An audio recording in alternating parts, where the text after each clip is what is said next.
23 Februari 2020, Sheraton Hotel, PJ.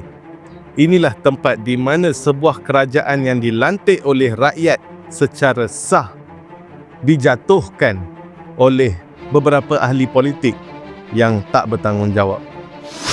Pada tahun 2018, Barisan Nasional tumbang for the first time in history selepas 60 tahun.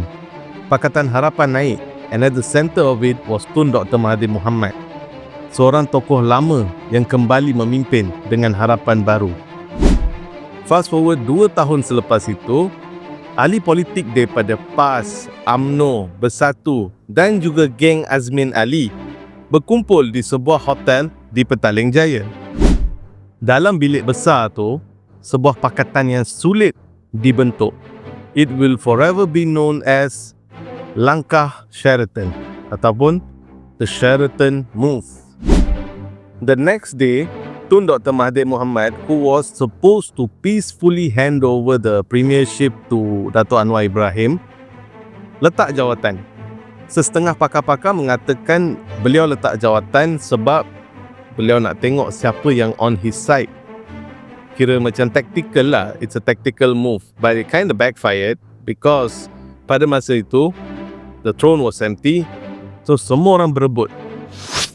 And then from the shadows came Tan Sri Muhyiddin Yassin.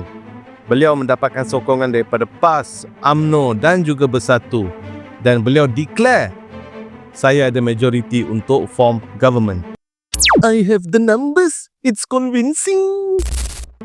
Tak lama selepas itu, Yang di-Pertuan Agong melantik Tan Sri Muhyiddin Yassin untuk menjadi Perdana Menteri kita yang ke-8. Bukan melalui undi rakyat, tetapi melalui perjanjian gelap dan perjanjian kotor under table yang dilakukan di Sheraton Hotel PJ. This government will forever be known as the backdoor government, government yang tak pernah dilantik oleh rakyat. Langkah Sheraton akan kekal dalam sejarah sebagai pengkhianatan yang terbesar oleh ahli-ahli politik yang tak bertanggungjawab. 60 years of fight ended in one night. Pada malam itulah, kerajaan yang dipilih oleh rakyat, yang dinaikkan oleh berjuta-juta rakyat Malaysia, dijatuhkan oleh beberapa individu sahaja. Pada malam itu, di Sheraton Hotel, PJ.